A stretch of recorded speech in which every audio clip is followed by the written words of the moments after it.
Hello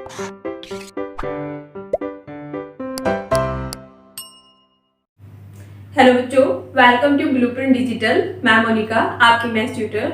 बच्चों, last lecture में हमने बात की थी संख्या पद्धति के बारे में, जिसमें हमने संख्याओं के वर्गीकरण के बारे में पढ़ा था कि संख्याएं जो होती है वो कितने प्रकार की होती है, कौन सी संख्या को हम किस नाम से जानते हैं। मैं एक बार और रिवाइज कर देती हूँ। तो हमने पढ़ा था कि जो भी हमारी संख्याएं एक से शुरू होती है, जैसे 1, 2, 3 और ये कहीं तक भी हो सकती है ना, कोई भी संख्या हो सकती है, तो इन्हें हम क्या कहते हैं? प्राकृत संख्या कहते हैं, नेचुरल नंबर्स कहते हैं, और इसीलिए इन्हें हम बड़े एन से दिखाते हैं। तो प्राकृत संख्या क्या होती है? 1, 2, 3, 4, 5 और वो कहीं तक भी हो सकती है। हम नहीं बता सकते कि सबसे बड़ी प्राकृत संख्या कौन सी होगी, क्योंकि ये अपरिमित होती है, इनफाइनाइट होती है। और सबसे छोटी प्राकृत संख्या हमारी 1 होती है। जब आप किसी भी प्राकृत संख्या में 1 जोड़ते हैं तो हमें अगली प्राकृत संख्या मिल जाती है। ये हमने पढ़ा। जब हम इन प्राकृत संख्या के साथ साथ जीरो को भी जोड़ लेते हैं, तो 0, 1, 2, 3, तो इन्हें हम क्या कहते हैं? इन्हें हम होल नंबर्स कहते हैं, पूर्ण संख्या कहते हैं। ठीक है, ये प्राकृत संख्या है। प्राकृत संख्या में जब हम जीरो को जोड़ लेते हैं तो उन्हें हम पूर्ण संख्या कहते हैं, होल नंबर। इसीलिए इसे हम क्या करते हैं? बड़े W से दिखाते हैं। ठीक है, तो जब ये हमारी जो पूर्ण संख्या है, पूर्ण संख्या में जब हम पूर्ण संख्या के साथ साथ इनके नेगेटिव साइन को भी ले लेते हैं तो वो हमारे क्या बन जाते हैं? पूर्णांक बन जाते हैं। जैसे 0, 1, 2 n तक, और -1, -2 और -n तक, इन्हें हम कहते हैं पूर्णांक। इसे हम कैपिटल Z या कैपिटल I से दिखाते हैं। ठीक है, यानी कि होल नंबर जो होते हैं, हमारी पूर्ण संख्या जो होती है, जब उनको हम नेगेटिव साइन के साथ भी ले लेते हैं तो हमारी पूर्ण संख्या पूर्णांक बन जाते हैं, इंटीजर्स बन जाते हैं। ठीक है, अब ये जो इंटीजर्स हैं, इंटीजर्स के साथ साथ अगर हम भिन्न संख्याओं को भी ले लें, भिन्न संख्याएं कौन सी होती है? जिन्हें हम बटे के रूप में लिख सकते हैं। जैसे मैं लिखूं 1/3, 2/5, तो ये क्या होती है? हमारी भिन्न संख्याएं होती है। तो जब हम क्या करते हैं? भिन्न संख्याओं को ले लेते हैं और प्लस में हमारे पास इंटीजर्स होते हैं, फ्रैक्शंस होते हैं, ये पूर्णांक होते हैं, तो हमारी परिमेय संख्या बन जाती है। तो क्या बन जाती है? हमारी परिमेय संख्या बन जाती है। ठीक है, यहाँ तक क्लियर? सबसे पहले हमने प्राकृत संख्या पढ़ी, 1, 2, 3, 4। प्राकृत संख्या में हमने 0 का ऐड कर लिया तो हमारी पूर्ण संख्या बन गई। पूर्ण संख्याओं में जब हमने इनको नेगेटिव साइन के साथ भी ले लिया तो हमारे पूर्णांक बन गए। जब हमने पूर्णांक के साथ भिन्न को ले लिया तो हमारी परिमेय संख्या बन गई। ठीक है, अब देखो, सारी जो प्राकृत संख्या होती है वो पूर्ण संख्या होती है, लेकिन सारी पूर्ण संख्या प्राकृत संख्या नहीं होती, क्योंकि 0 हमारी पूर्ण संख्या है लेकिन वो प्राकृत संख्या नहीं है। ऐसे ही जो हमारी सारी पूर्ण संख्या होती है वो पूर्णांक होते हैं, लेकिन सारे पूर्णांक हमारी पूर्ण संख्या नहीं होती, क्योंकि इसमें हमारी ये जो नेगेटिव वाले नंबर से ये नहीं है। ठीक है, अब इसके अलावा हमारी क्या होती है? अपरिमेय संख्या होती है, अपरिमेय संख्या होती है। ठीक है, तो ये जो अपरिमेय और परिमेय संख्या होती है, यही मिलकर क्या बनाती है? हमारी वास्तविक संख्या बनाती है। तो इस चैप्टर में जो हम पढ़ेंगे वो वास्तविक संख्याओं के बारे में पढ़ेंगे। वास्तविक संख्याएं बनाती है, कौन कौन सी संख्या मिलकर? परिमेय और अपरिमेय संख्या मिलकर वास्तविक संख्या बनाती है। हम इस चैप्टर में वास्तविक संख्याओं के बारे में पढ़ेंगे, रियल नंबर के बारे में पढ़ेंगे, इसलिए हम इसे बड़े R से दिखाते हैं। ठीक है, तो आज के लेक्चर में हम बात करेंगे परिमेय और अपरिमेय संख्याओं के बारे में। इन्हें हम डिटेल से पढ़ेंगे और समझेंगे, और जो भी हमारे टॉपिक है इस चैप्टर में उन्हें हम कवर करेंगे। उससे पहले अगर आप हमारे चैनल पर नए हैं तो हमारे चैनल को सब्सक्राइब करें, साथ ही साथ बेल आइकन भी क्लिक करें ताकि आपको सारी वीडियोस के नोटिफिकेशन मिलते रहें। बच्चों, अब हम बात करते हैं परिमेय संख्याओं के बारे में। परिमेय संख्याएं, जिन्हें हम रैशनल नंबर्स कहते हैं, क्या होती है? परिमेय संख्याएं वो संख्याएं होती है जिन्हें हम P/Q के रूप में लिख सकते हैं। परिमेय संख्याओं को हम बड़े Q से डिनोट करते हैं। ठीक है, इसे हम बड़े Q से डिनोट करते हैं, और परिमेय संख्याएं वो होती है जिन्हें हम P/Q के रूप में लिख सकते हैं। और यहाँ हमारी कुछ कंडीशन लगती है। कंडीशन कौन कौन सी है? जहां Q कभी भी 0 नहीं हो सकता। ठीक है, Q 0 नहीं होगा कभी भी किसी भी कंडीशन में, और PQ से अभाज्य संख्याएं होंगी, से अभाज्य संख्याएं होंगी, को प्राइम नंबर्स। ठीक है, सहभाज्य संख्या को प्राइम नंबर्स। ये दो कंडीशन अगर है तो वो संख्याएं हमारी कैसी होंगी, परिमेय संख्याएं होंगी। कैसे, एग्जाम्पल से समझते हैं हम। देखो हमारे पास एक संख्या है 3/5, ठीक है, तो ये परिमेय संख्या है क्योंकि ये p/q के रूप में लिखी हुई है कि भाई एक ऊपर p है, ये हमारा q है। ठीक है, अब ये जो q है ये 0 है, नहीं है, तो 5 जो है वो 0 के इक्वल नहीं है, यानी कि जो हमारी पहली कंडीशन है वो सही इसमें लग रही है। अब दूसरा है कि 3 और 5 सहअभाज्य संख्या है या नहीं है। अब सहअभाज्य संख्या क्या होती है, तो सहअभाज्य संख्याएं वो संख्या होती है बच्चों जिसमें कॉमन लेने पर कुछ भी कॉमन ना आए। जैसे ये 3 है और ये 5 है, तो मैं इसमें से कुछ कॉमन लूं तो कोई कॉमन आएगी संख्या, नहीं आएगी, सिर्फ एक आएगी।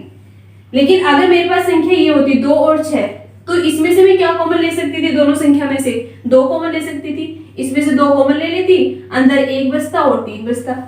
तो ये जो थी, अगर ये ऐसे होता हमारा 2/6, तो ये हमारी क्या 2 और 6 क्या है, हमारी सहअभाज्य संख्या नहीं है। लेकिन 3 और 5 हमारी सहअभाज्य संख्याएं हैं क्योंकि इसमें कॉमन लेने पर हमें कुछ भी कॉमन नहीं मिल रहा है। तो ये जो हमारी संख्या है कौन सी, 3/5, ये हमारी सहअभाज्य संख्या है। और 5 जो है हमारी वो 0 के इक्वल भी नहीं है, तो 3/5 जो है हमारी परिमेय संख्या है। ठीक है, परिमेय संख्या कौन सी होती है, जिन्हें हम p/q के रूप में लिख सकते हैं। q कभी भी 0 नहीं होता है। p और q सहअभाज्य संख्याएं होती है। सहअभाज्य संख्या मतलब जिसमें से कॉमन लेने पर कुछ भी कॉमन ना आए एक के अलावा। ठीक है, अब क्या 0 हमारी परिमेय संख्या है, हो सकती है। अगर हम 0 को 0/1 लिख दे तो ये क्या होगी, हमारी परिमेय संख्या होगी। मतलब इससे एक बात निकल के सामने आती है, तो p तो 0 हो सकता है, बस q 0 नहीं हो सकता। ठीक है, p तो 0 हो सकता है लेकिन q 0 नहीं हो सकता। तो हम 0 को 0/1 भी तो लिख सकते हैं, तो 0/1 भी तो 0 हुआ, तो 0 जो है वो हमारी परिमेय संख्या है। इसके अलावा हमारे पास कोई संख्या है जैसे 7, क्या 7 परिमेय संख्या है, भी 7 को आप 7/1 लिख सकते हो। लेकिन अगर मैं कहूं आपको कि 5/0 परिमेय संख्या है, तो ये नहीं है क्योंकि q हमारा 0 नहीं होना चाहिए। जो हमारा q पार्ट है, जो हमारा ये है, वो 0 नहीं होना चाहिए, p हमारा 0 हो सकता है। तो इस तरह की जो संख्याएं होंगी वो कैसी होंगी, हमारी परिमेय संख्या होंगी। अब मैंने ऐसी एक संख्या लिखी √4, क्या ये परिमेय संख्या है? क्योंकि ये √ से बाहर आ सकती है। क्या होगा इसका मान, 2। ठीक है, और 2 को हम क्या लिख सकते हैं, 2/1 लिख सकते हैं, p/q के रूप में लिख सकते हैं। तो ये हमारी परिमेय संख्या होगी। ठीक है, इतना आपको क्लियर हुआ होगा। अब बात करते हैं हम अपरिमेय संख्याओं के बारे में। पहले मैं इन दोनों में आपको डिफरेंस बता देती हूँ ताकि आपको एकदम क्लियर हो जाए कि कौन सी संख्या परिमेय है और कौन सी संख्या परिमेय नहीं है। तो जो अपरिमेय संख्याएं हैं वो संख्याएं होती है जो परिमेय नहीं होती, मतलब जिन्हें हम p/q के रूप में नहीं लिख सकते। अपरिमेय संख्याएं कौन सी होगी, वो संख्याएं हम लिख देते हैं अपरिमेय संख्या। कौन सी संख्या होंगी, वो संख्या है जिन्हें हम p/q के रूप में नहीं लिख सकते। ठीक है, आप p/q के रूप में हम नहीं लिख सकते, और इसके एग्जांपल्स जैसे √2, √3, √5, ये सारे इसके एग्जांपल्स होते हैं, वो होती है हमारी अपरिमेय संख्याएं। देखो बच्चों, इसमें क्या होता है, आप इसको जब हल करोगे तो इसका कुछ मान आएगा। ठीक है, और वो जो मान आएगा ना, वो एकदम फिक्स वैल्यू इसकी नहीं होती है। जो हमारे पॉइंट्स के बाद भी होता है, कुछ ना कुछ टर्म जो है इसकी निकलती रहती है, तो इनकी एग्जैक्ट वैल्यू भी हमें नहीं पता होती है। तो इसीलिए ये कैसी होती है, हमारी अपरिमेय संख्याएं होती है। परिमेय और अपरिमेय संख्याएं के बारे में हम कुछ और प्रॉपर्टी के बारे में अभी मैं आपको बताती हूँ, जिससे आपको और क्लियर हो जाएगा कि हम कैसे बता सकते हैं संख्याओं को कि ये परिमेय है और वो अपरिमेय है। बच्चे, हमने पढ़ा कि परिमेय संख्याएं वो संख्याएं होती है जिन्हें हम p/q के रूप में लिख सकते हैं। q वहां 0 नहीं होता। p और q कैसी होती है, सहअभाज्य संख्याएं होती है। ठीक है, सहअभाज्य संख्याएं होती है। जबकि अपरिमेय संख्या वो होती है जो कि परिमेय नहीं होती, मतलब जिन्हें हम p/q के रूप में नहीं लिख सकते। इसके एग्जांपल्स जैसे हमारे पास 3 है, 2/5 है और 0 है। ठीक है, तो इस तरह की जो हमारी संख्या है ये माइनस में भी हो सकता है, -7/9। तो ये हमारी क्या होंगी, परिमेय संख्याएं होंगी। इसके अलावा जैसे √2 है, √3 है, √5, ये सारी हमारी क्या होंगी, अपरिमेय संख्याएं होंगी। अब इसके अलावा इनकी कुछ और प्रॉपर्टी होती है। जो परिमेय संख्याएं होती है वो कैसी होती है, शांत होती है। शांत मतलब टर्मिनेटिंग मतलब शांत होती है। परिमेय संख्याओं की एक जो प्रॉपर्टी है वो है कि जो परिमेय संख्याएं होती है वो शांत होती है। शांत वो कब होती है, जब वो पूरी डिवाइड हो जाए। जैसे मैंने लिखा 10/5, तो ये से पूरा कटने के बाद क्या आया, 2 आया। तो जब एक संख्या को दूसरी संख्या से यानी कि p को जब हम q से भाग देंगे और वो पूरा कट जाएगा, मतलब टर्मिनेट हो जाएगा, शांत हो जाएगा, तो ऐसी संख्याओं को हम क्या कहते हैं, शांत परिमेय संख्याएं कहते हैं, टर्मिनेटिंग रेशनल नंबर कहते हैं। ठीक है, तो पहली होती है शांत, टर्मिनेटिंग। दूसरी होती है इसमें जो टर्मिनेट नहीं होती, ठीक है, यानी कि अशांत होती है। अशांत मतलब नॉन टर्मिनेटिंग,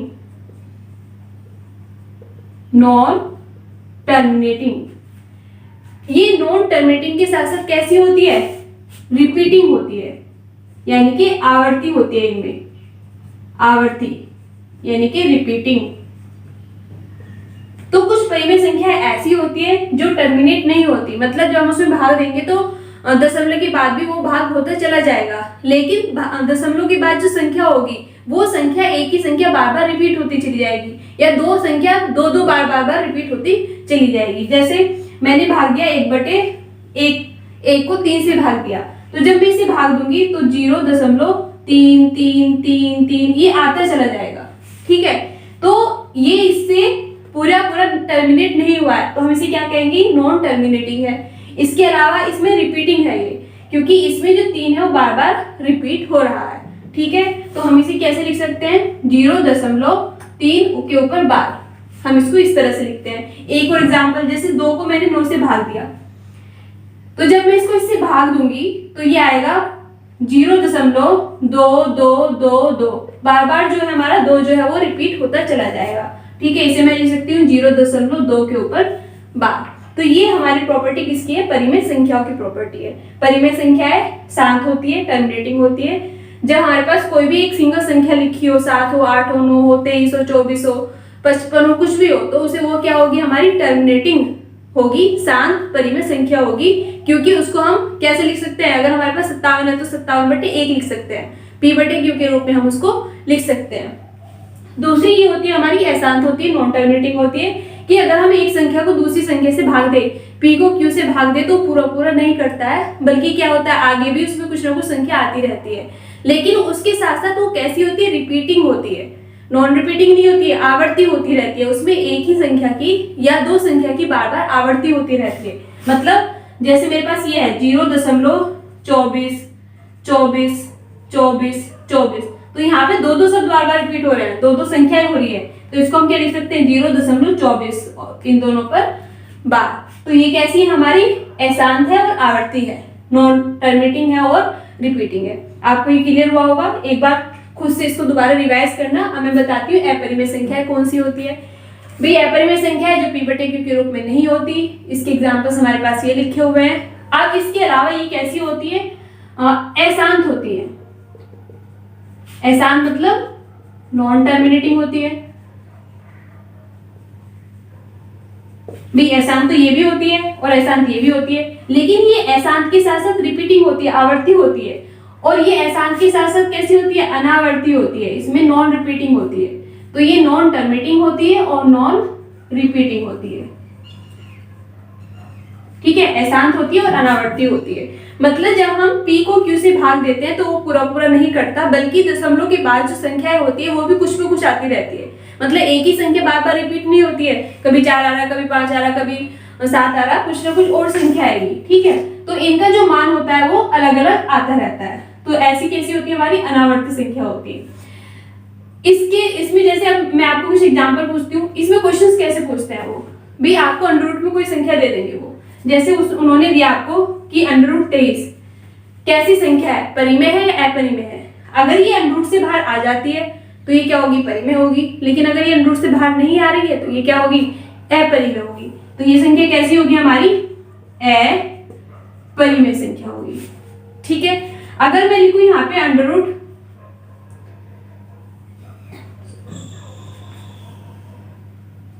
89, तो ये कैसी होगी हमारी? ये भी हमारी अपरिमेय होगी। और मैं यहाँ पे लिख दूं अंडर रूट 121, तो ये कैसी होगी हमारी? 121 किसका वर्गमूल होता है? 11 का। 11 का जब हम स्क्वायर करेंगे, मतलब वर्ग करेंगे, तो हमारा 121 आएगा। यानी कि इसका मतलब क्या है? ये 11 भी 11 है और 11 बाहर आ जाएगा, तो ये कैसी होगी हमारी? परिमेय होगी। तो आपको ऐसी पहचान पता होनी चाहिए। अब एक मैं संख्या लिखती हूँ 0.2347, फिर 2, 1, 5, 8, ऐसे कुछ संख्या आ रही है। तो ये कैसी है? देखो, ये कट नहीं रही है, यानी कि ये कैसी अशांत है, और ये नॉन रिपीटिंग भी है, अनावर्ती भी है, क्योंकि संख्याएं एक ही संख्या बार बार रिपीट नहीं हो रही है, संख्याएं अलग अलग आ रही है। तो ये हमारी क्या होगी? अपरिमेय संख्याएं होगी। जबकि हमने कहा कि अगर कोई संख्या रिपीट होती है तो वो कैसी होगी? हमारी परिमेय संख्या होगी। अगर अंडर रूट में कोई भी यहाँ पे आपको ऐसे आ जाए कि अभाज्य संख्या है, तो वो कैसी होगी? अभाज्य संख्या मतलब हमने बताया था लास्ट लेक्चर में, अभाज्य संख्या वो संख्या होती है जिनके केवल 2 फैक्टर होते हैं, जैसे वो संख्या खुद और दूसरा a। तो अभाज्य संख्या जैसे मैं लिखूं अंडर रूट 7, तो अभाज्य संख्या को इस अंडर रूट से बाहर नहीं निकाल सकते हैं, तो ये कैसी होगी? हमारी अपरिमेय संख्याएं होंगी। आपको बच्चों क्लियर हुआ होगा इन दोनों में डिफरेंस कि परिमेय संख्या कौन सी होती है और अपरिमेय संख्या कौन सी होती है। आपको परिमेय और अपरिमेय की पहले डेफिनेशन ध्यान रखनी है। P/Q के रूप में उनको आप लिख सकते हो या नहीं लिख सकते हो। फिर लिखने के बाद आप ये देखोगे, अगर वो कट जाए, P जो है वो Q से पूरा कट जाए, तो फिर तो वो क्या है? परिमेय ही है। अगर वो नहीं कट रहा है तो 2 कंडीशन आएगी, वो परिमेय भी हो सकती है और वो अपरिमेय भी हो सकती है। अगर मतलब वो नहीं कट रहा है और उसको हम जैसे डिवाइड कर रहे हैं, भाग दे रहे हैं, तो दशमलव के बाद अगर एक ही संख्या या 2 कोई संख्या बार बार रिपीट हो रही है तो वो परिमेय है, और अगर कोई संख्या रिपीट नहीं हो रही है तो वो अपरिमेय है। और ज्यादातर जो हमारी संख्या होती है, जो घनमूल में होती है, वर्गमूल में होती है, और वो अंदर कैसी होती है? हमारी अभाज्य संख्याएं होती है, वो हमारी अपरिमेय संख्याएं होती है। बच्चों, अब हम बात करते हैं जो हमारी नंबर लाइन होती है, संख्या रेखा होती है, उस पर हम परिमेय संख्याओं को कैसे प्लॉट कर सकते हैं, कैसे हम उसको खींच सकते हैं। बच्चों, अब हम सीखते हैं कि जो परिमेय संख्याएं होती है उन्हें हम संख्या रेखा, जो हमारी नंबर लाइन होती है, उस पर हम कैसे उसको निरूपित करते हैं, कैसे उसको प्लॉट कर सकते हैं। तो इससे हमें 2 तरीके से, मतलब हमारे पास 2 ऐसे टाइप है जिसमें मैं आपको बताऊंगी कि 2 कंडीशन है परिमेय संख्याओं की, कि जिसमें हमें नंबर लाइन पर उन्हें प्लॉट करके देखना है। पहली है उसमें कि जब परिमेय संख्या है, हमारे पास कोई परिमेय संख्या आपको पता है P/Q के रूप में होती है, तो यहाँ मैंने लेट कर लिया उसे, वो A/B है, तो अंश कौन सा होगा? A, और हर हमारा B होगा। तो पहली कंडीशन होगी कि जब अंश छोटा हो हर से, तो हम उसे कैसे, जो हमारी संख्या रेखा है उस पर हम कैसे उसको निरूपित कर सकते हैं। ठीक है, तो पहली कंडीशन हमारी है कि जब A छोटा हो B से। तो इसका हम एक एग्जाम्पल मान लेते हैं कि हमारे पास कोई एक परिमेय संख्या है, जैसे 3/5। अब ये देखो 3, ये A है और ये B है, तो ये आंसर ये हर है, तो 3 क्या है? छोटा है 5 से। तो इसे हम संख्या रेखा पर कैसे प्लॉट करेंगे? सबसे पहले हम क्या करते हैं? संख्या रेखा खींच लेते हैं। एक नंबर लाइन हमने प्लॉट कर ली। ठीक है, आपको पता है यहां से जैसे हमने 0 लिखा, फिर ये 1, 2, 3, इधर हम जाएंगे तो -1, -2 और -3। ये हमने एक संख्या रेखा प्लॉट कर ली है। अब हमें इसे बनाना है यहाँ पर, तो इसमें हम क्या करते हैं? आप इसे स्टेप 1, स्टेप 2 इस तरह से करके लिख भी सकते हैं। सबसे पहले आप क्या लिखेंगे पहले चरण में कि हमने एक संख्या रेखा खींची। ठीक है, और इस संख्या रेखा को आप कोई नाम भी दे सकते हैं, A और B। हमने कोई संख्या रेखा खींची, ठीक है, A से B तक। और सबसे पहले फिर दूसरे स्टेप में क्या लिखेंगे कि जो हमारा क्या है, हर है, हर मतलब जो 5 है, तो 0 से लेकर 1, 0 से 1 के बीच में, ये जो हमारा है 0 से 1 के बीच में आप क्या करेंगे इसे आप 5 बराबर भागों में काट लेंगे। 5 क्यों? क्योंकि हमारा जो हर है वो 5 है, तो जो भी हमारी संख्या होती है, हर की संख्या होती है, उसी के बराबर भाग में हम इसको डिवाइड कर लेते हैं, काट लेते हैं। ठीक है, तो यहाँ पे हमारा हर क्या है? 5 है, तो इसे 5 बराबर भागों में हम डिवाइड कर लेंगे। जैसे यहाँ 1 2 3 4 और 5। ठीक है, ये हुआ 1 2 3 4 और 5। ये 5 बराबर भागों में हमने इसको बांट लिया। ठीक है, सबसे पहले हमने क्या करा? एक संख्या रेखा खींची, फिर 0 से लेकर दूसरे स्टेप में 0 से लेकर 1 तक हमने उसे, जो हमारा हर था 5, उसे 5 बराबर भागों में हमने उसको काट लिया। ठीक है, फिर हम क्या करेंगे? जो हमारा अंश है, अंश क्या हमारा यहाँ पे 3 है, तो 0 से लेकर 3, जो हमारा 0 से लेके 3 होगा, वहां पे हम क्या करेंगे? लाइन खींचेंगे, 1 2 और 3, यानी कि ये वाली लाइन। ठीक है, जो हमारा अंश है 3, हमने वहां तक ये 3 जो 3 पार्ट है वहां तक हमने एक लाइन ड्रॉ करी और इसे हमने नाम दिया क्या? P। और ये जो लाइन है हमारी, ये क्या होगी? हमारी 3/5 होगी। बस इतना ही हमें करना था इसमें, बहुत सिंपल है। क्या किया हमने? सबसे पहले एक संख्या रेखा खींची। बस आपको इसे क्या करना है? स्टेप करके आप इसको स्टेप 1 स्टेप 2 करके आप इसे लिखेंगे भी। ठीक है, तभी आपको इसमें मार्क्स मिलेंगे अच्छे से। तो आपने सबसे पहले संख्या रेखा खींची, कोई ए बी, फिर आपने ये देखा कि क्या ये जो हमारे जिसे जो हमें प्लॉट करनी है संख्या रेखा, उसमें अंश बड़ा है या हर बड़ा है। तो अगर ये कंडीशन है कि हर बड़ा है और अंश छोटा है, तो आप क्या करेंगे? जो आपकी हर की संख्या है उसे उतने ही बराबर भागों में आप इसे डिवाइड कर लोगे, 0 से लेकर 1 तक के पार्ट को। ठीक है, इसे भी आप यहाँ पे कुछ सेलेक्ट कर सकते हो। ये हमने ए बी कुछ खींच लिया, जैसे यहाँ पे सी और डी। ठीक है, फिर आप क्या करेंगे? 0 से लेकर उतने भाग आप डिवाइड करोगे जो कि आपका क्या है? अंश है। तो ये 3 है, तो आपने 3 पार्ट में यहाँ पे एक पॉइंट खींच लिया और इस पॉइंट को हमने नाम दिया P। और ये जो पॉइंट होता है, यही हमारा क्या होता है? वो संख्या होती है जो हमें प्लॉट करनी होती है। ये क्या है? हमारे 3/5। बच्चों अब हम बात करते हैं, अगर हमारा जो ये A है, मतलब जो हमारा अंश है, अगर अंश हमारा हर से बड़ा हो, A ग्रेटर देन B हो, तब हम संख्या रेखा पर उस संख्या को कैसे प्लॉट करेंगे?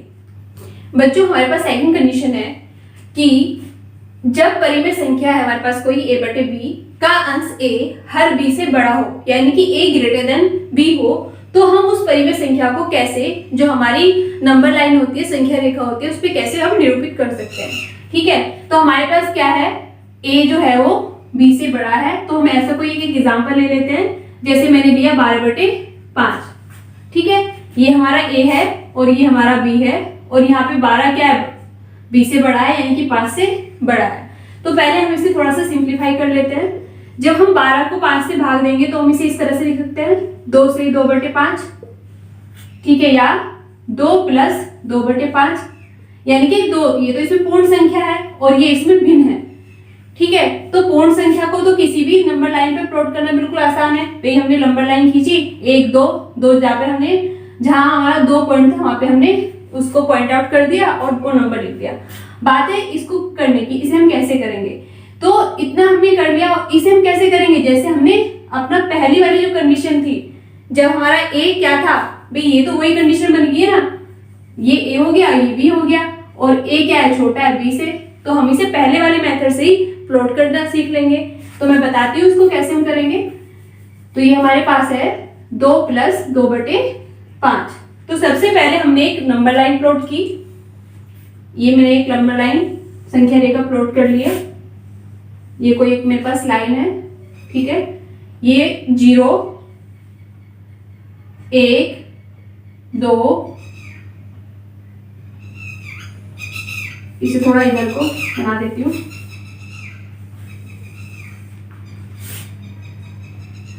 0 1 2 और 3, यहाँ पे -1 -2, इधर -3, तो ये हो गया 1 2 और 3, -1 -2। तो सबसे पहले हम बच्चों क्या करेंगे? सबसे पहले तो हम ये जो हमारी पूर्ण संख्या है इसको प्लॉट कर लेंगे। तो ये क्या है? 2, मतलब 0 से 1 और 1 से 2, तो ये यहाँ पे है। ठीक है, ये क्या है? यहाँ पे है। अब हम जो इसको प्लॉट करेंगे, इसके बाद प्लॉट करेंगे, तो हम इसमें एक यूनिट यहाँ पे ड्रॉ कर लेते हैं 2 से 3 तक। ठीक है, अब इस 2 से 3 तक के पॉइंट को हम कुछ मान लेते हैं, इसे ए मान लेते हैं, इसे बी मान लेते हैं। अब क्या करेंगे, जो हमारा ये है 5, जो हमारा हर है उसके हर 5 है, तो ए से बी तक की जो हमारी रेखा है इसे हम 5 बराबर भागों में डिवाइड कर लेंगे, काट लेंगे। तो 1 2 3 4 और 5, या 1 2 3 4 और 5, हमने 5 बराबर भागों में डिवाइड कर लिया। अब जो हमारा अंश है, अंश क्या है इसमें 2, तो यहां से लेकर 2 से लेकर 2 पार्ट तक, 1 और 2, ये वाला पार्ट यहाँ पे हम लिखेंगे P, और यही पॉइंट क्या होगा हमारा 2/5 होगा। ठीक है, ये बिल्कुल आसान है, आपको सिर्फ क्या करना है, स्टेप करके लिखना। आप पहले क्या लिखोगे, स्टेप फर्स्ट में क्या लिखोगे आप, कि सबसे पहले हमने एक संख्या रेखा खींची, उसको कोई नाम दे दोगे। ठीक है, फिर हमने जो हमारा ये संख्या थी 12/5, इसको थोड़ा सा सिंप्लीफाई करके लिख लेंगे।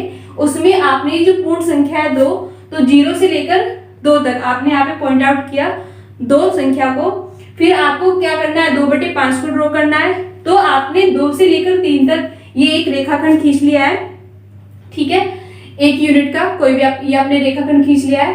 फिर इस रेखाखंड को आपने 5 बराबर भागों में डिवाइड कर लिया है, बांट लिया है 5 बराबर भागों में।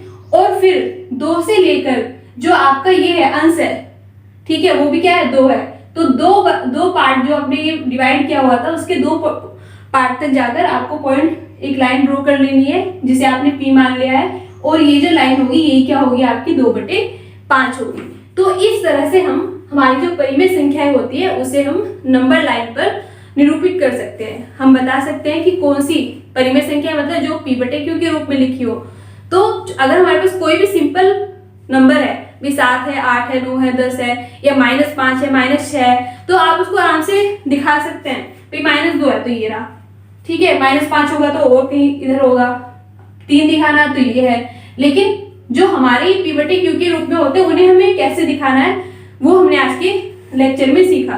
ठीक है, अगर A छोटा है B से तब भी हम उसको कैसे खींच सकते हैं, A बड़ा है B से तब हम उसको कैसे कर सकते हैं। जब A बड़ा होता है B से तो हम उसको थोड़ा सिंप्लीफाई कर लेते हैं, कुछ ना कुछ हमारे पास पूर्ण संख्या बन के आ जाती है, उसे हम अलग पॉइंट आउट कर लेते हैं। फिर उसके बाद स्टार्ट करते हैं हम जो हमारी बची हुई परिमेय संख्या होती है उसको लिखना। ठीक है बच्चों, आज के लेक्चर में इतना ही, आपको समझ में आया होगा। नेक्स्ट लेक्चर में हम बात करेंगे कि अगर हमारे पास 2 परिमेय संख्याएं दी हुई हो तो उनके बीच की परिमेय संख्याओं को हम कैसे निकाल सकते हैं। आपको इस तरह के क्वेश्चंस आते हैं कि आपको 2 संख्याएं दे दी कि 1/5 और 2/6, इन 2 परिमेय संख्याओं के बीच में आने वाली 6 परिमेय संख्याओं को निकालिए। तो इसके बारे में हम बात करेंगे नेक्स्ट लेक्चर में। आज के लिए इतना ही। अगर वीडियो आपको पसंद आए तो लाइक करें, शेयर करें और हमारे चैनल को सब्सक्राइब करें। Thank you.